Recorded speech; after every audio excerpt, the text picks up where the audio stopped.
What do you mean he's standing behind me? The girl laughed, assuming it was just a talk show prank.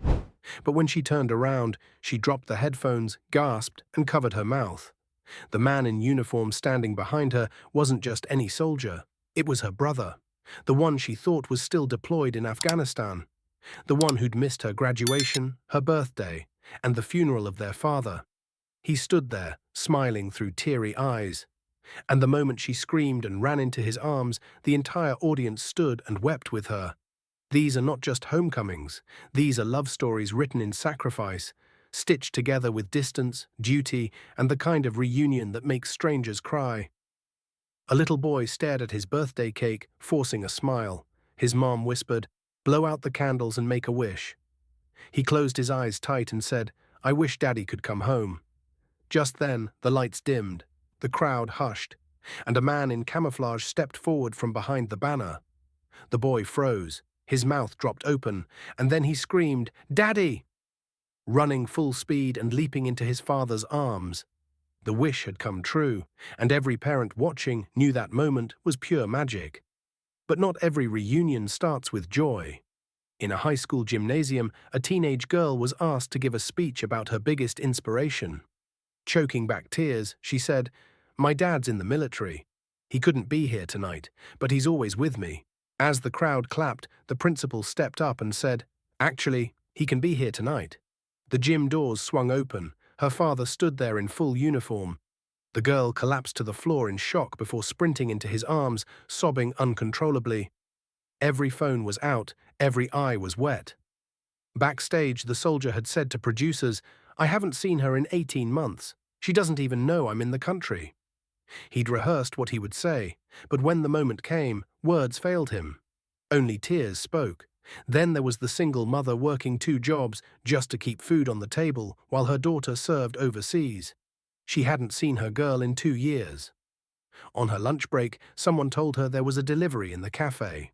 She walked in, and there, behind the counter, was her daughter in uniform, holding a bouquet. The mom collapsed into a chair, shaking, whispering, "My baby, my baby," over and over. No one said a word. The silence was sacred. In the middle of a football game, a college player lined up for kickoff. Suddenly, the announcer interrupted. "Ladies and gentlemen, we have a special guest." The player turned around. His brother, a Marine, stood at midfield. He ripped off his helmet and sprinted across the turf. 2 warriors, 2 brothers, embracing like the war was finally over. But perhaps the most heart-wrenching moment came from a nurse. Her fiancé had been declared MIA months ago. She was told to prepare for the worst. At a hospital award ceremony, she was being honored for her bravery under pressure. As they handed her the plaque, the presenter stuttered, "We have someone else who'd like to give this to you." A hush fell over the room. A figure in a wheelchair rolled out from behind the curtain. It was him. Her hand flew to her mouth. She stumbled back, unable to breathe. He was alive. Barely, but alive.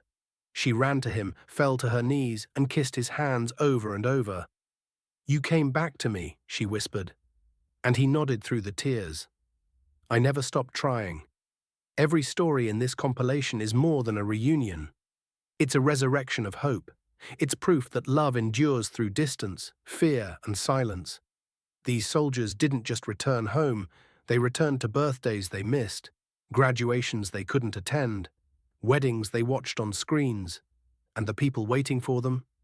They carried the weight, every empty chair at dinner, every unanswered phone call, every prayer at 3 a.m. One young daughter ran into her dad's arms at her elementary school. "You didn't miss my dance recital," she cried. "I practiced every night hoping you'd be in the front row." He scooped her up and whispered, "I saw every single one in my heart." In a world that often forgets sacrifice, these moments remind us, home is not a place. It's a person. And when that person walks through the door wearing a uniform, nothing else matters. Applause echoes not just in the stadiums or auditoriums, but in our hearts.